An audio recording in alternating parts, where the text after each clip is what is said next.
I am appealing to you, Mr. President. Please listen to these people. Mr. President, sana ibalik mo ang buhay nito mga tao na ito to normal. Not only to the QJC members, but also to you policemen. I am appealing to you, Mr. President. Huwag ninyo isara yung utak ninyo para mahuli lang si Pastor Kibuloy. You are willing to sacrifice everything. We won't stop until we arrest Paulo Kibuloy. Stay away. We're not interested in Dr. Badoy. We're not interested in Marlon Acobo. We're not interested in Banat Bay. We're not interested in anybody. There's only one person who can end this all. The Son of God. Before we suspend this hearing, I would like to get the commitment of the PNP. Ano ba talaga? Are you willing to sacrifice the future of the children ng mga estudyante? Hindi sila makapag-aral dahil sa continued presence niyo dyan sa area? Sir, we are not preventing them. Ha? We are not preventing them to continue with their Yeah, Daily you're not preventing them, but kung ako ang estudyante, hindi ako papasok dyan na ganyan kadaming pulis. Hindi ako papasok dyan. Ako teacher, hindi ako komportable na kaklase dyan kung ganyan kadaming pulis sa loob. I think more than me, sir. There's one person that we can ask to end all of this, sir. And I think we know who he is.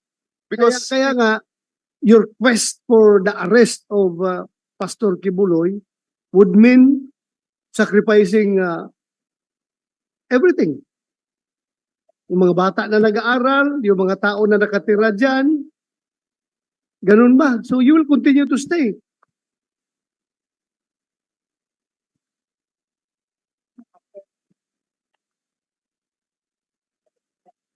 Hindi ba pwedeng bigyan nyo muna ng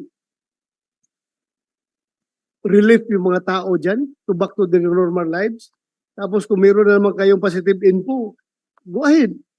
Go ahead. You arrest Pastor Kibuloy kung nandiyan siya sa loob. Alam mo, Nick, the way I see it right now, however you defend your position, you are at the losing end. Nakikita ko.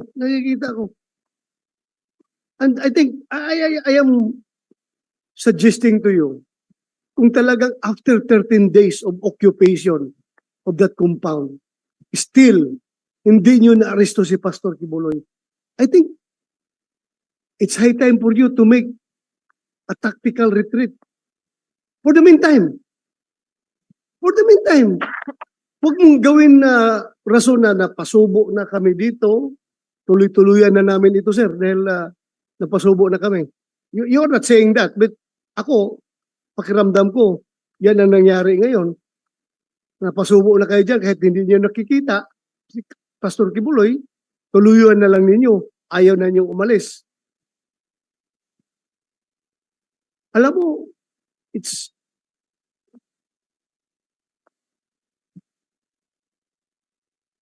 kung babalik sa normal yung buhay ng mga taga QJC, pag umalis kayo dyan, pati yung mga pulis natin, babalik rin sa normal yung buhay nila. And we are not preventing you from striking back. Kung meron kayong mabigat na informasyon na nandyan talaga si Pastor, pasukin nyo, arestuhin nyo. Pero continuously staying there is detrimental to both of the parties, QJC at saka kayo, police. Detrimental to both sides yan. I am appealing to you in the name of humanity. Please be human enough to consider all these things. Please be human enough. I cannot give you a direct order, although gustong-gusto ko talaga sabihan kayo na umalis na kayo dyan, but I cannot give you a direct order, otherwise it will be a legislative overreach. I'm not part of your chain of command. Hindi ko kayo pwedeng orderan dyan.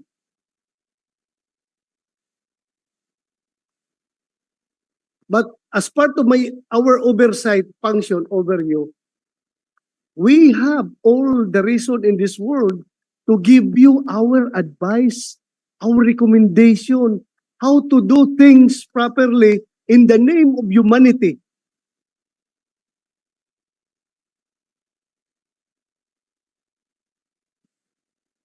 Magiging normal ang buhay nila, magiging normal ang buhay ninyo kung babalik kayo. Then kung meron naman kayong informasyon, go ahead. Nobody's stopping you.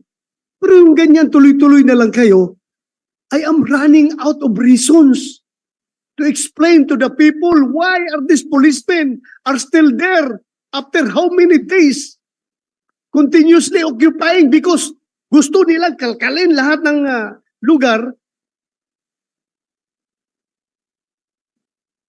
Ay,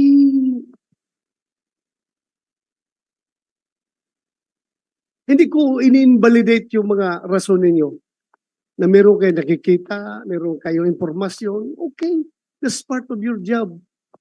Pero sa ngayon naman siguro, you cannot justify your existence there inside the compound for how many days na.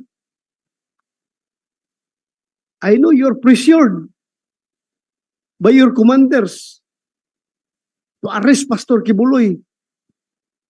They will not give you 3,000 people from other police regional offices.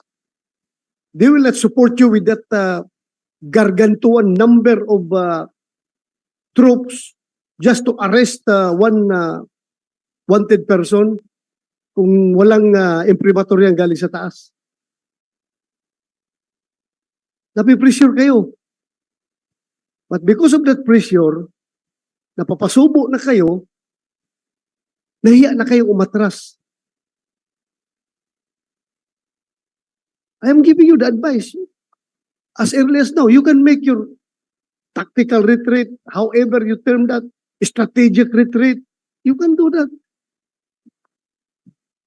Pero kung sabihin mo sa akin, General Torre, that you will still continue to stay there, I don't know how to explain your continuous stay in that area, armed with the warrant of arrest. After 13 days, hindi pa niyo nahuli yung hinahanap ninyo. I am running out of reasons. I am running out of justifications. I want to help you. I want to help you justify your actions. Dahil mga tao ko kayo dati. I'm trying to help you. I am trying to justify your actions, but I'm running out of justifications. Ngayon sabihin mo, tuloy-tuloy niyo pa. Well,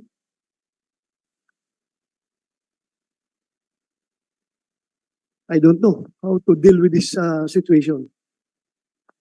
Kung nakikinig sana si President Bongbong Marcos ngayon, I am appealing to you, Mr. President, please, listen to these people. Mr. President, sana ibalik mo ang buhay nito mga tao na ito to normal, not only to the KOJC members, but also to your policemen. Galing pa ito sa ibang region na ilang araw na dito, walang matinong higaan, walang matinong kain, walang matinong tulog, walang matinong ligo. I am appealing to you, Mr. President, please act on this. Huwag ninyo isara yung utak ninyo para mahuli lang si Pastor Kibuloy. You are willing to sacrifice everything.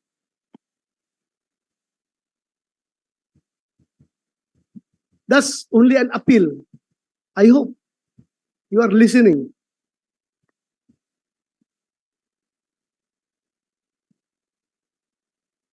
So again, I'm throwing back to you the question. How long do you intend to stay there? Sir, same with the commitment earlier. We won't stop until we arrest Paulo Kibuloy, sir. We believe he is in KOJC compound and we will look for him. If only the KOJC members will cooperate with us, leave us alone what we are doing. We're not hurting them. We're not hurting them. They are the ones impeding us. We want to go into a building. Why impede us? Stay away. It's not you that we're targeting. We are looking for Apollo Kibuloy, Crescente Canada, Ingrid Canada, Sylvia Simanes, and Roy. What's the first name? Roy. Jacqueline Roy.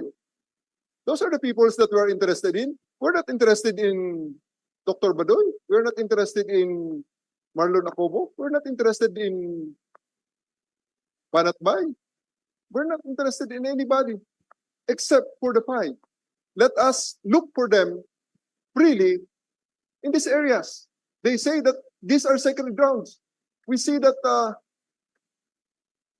anyway, sir, this is really of no point of debating, considering that the court order still subsists, and it will be a great dereliction of our duty if we will stop and we will not comply with the court order.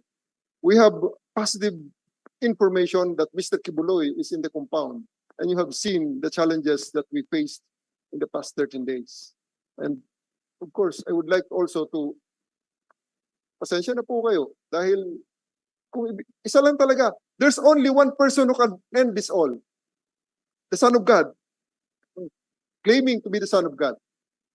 Kasi nga naman, ang Son of God, nakilala ko, na nabasa ko sa libro, nagpapako sa krus para sa kanyang mananampalataya. Sana naman itong Son of God, sa ngayong ito, can take the cudgels, hindi niya kailangan magpapako sa krus. You are also a son of God. I am also a son of God. Everyone here is a son of God. A daughter of God. You did not emphasize that. Everyone is. Lahat tayo dito, anak ng Panginoon. And also, sir, may I take this chance? Okay. Maybe the KOJC has the impression that I take joy and pride in doing this. Pride maybe because I'm doing my job, but I don't take any joy in this. My children are harassed by KOJC. They know my house. They've been delivering vegan chicharon in my house in Marikina during the time that the SMNI franchise was revoked, and the reporters were turned to sellers and fundraisers of sacks and sacks of vegan chicharon. I've been buying from them. I've been supporting them. They're my friends. I don't take joy in this job, sir. It's just because I took the oath that I'm doing this to the end.